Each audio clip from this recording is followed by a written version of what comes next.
కూటమి ప్రభుత్వం విద్యా వ్యవస్థను నిర్వీర్యం చేసే నిర్ణయాలు తీసుకుంటోందని, తమ హక్కుల కోసం పోరాడుతున్న ఉపాధ్యాయులను అరెస్టులకు పాల్పడుతోందని మండిపడ్డారు ఏపీ ఐక్య ఉపాధ్యాయ ఫెడరేషన్ నాయకులు.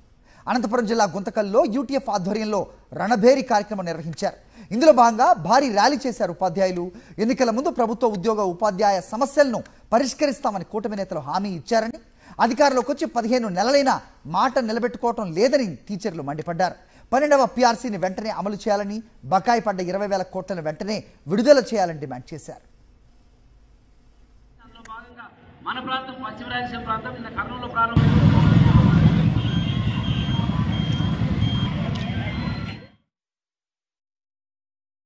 ఈ ప్రభుత్వం నిన్న ప్రారంభించినటువంటి ఈ యాత్రలో కూడా మా రాష్ట్ర అధ్యక్షులతో పాటు కార్యకర్తలందరినీ అరెస్ట్ చేసినారు. సొంత పూచీకత్తు పైన మళ్ళీ విడుదల చేసినారు. అందుకని ఈ ప్రభుత్వాన్ని వెంటనే మేము డిమాండ్ చేస్తా ఉన్నాము. మాట తప్పినటువంటి ఈ ప్రభుత్వం, అందుకని మేము ప్రభుత్వానికి అల్టిమేటం జారీ చేస్తున్నాము. పెద్ద పోరాటాన్ని మీకు హెచ్చరిక ద్వారా తెలియజేస్తా ఉన్నాము. వెంటనే వీటిని మానుకోకపోతే, మాకు రావాల్సిన బకాయిలు మాకు ఇవ్వకపోతే మేము పెద్ద ఎత్తున పోరాటం చేస్తామని చెప్పి, బోధనేతర పనులు యాప్లను మేము బహిష్కరిస్తామని చెప్పి ప్రభుత్వానికి అల్టిమేటం ఇస్తున్నాం.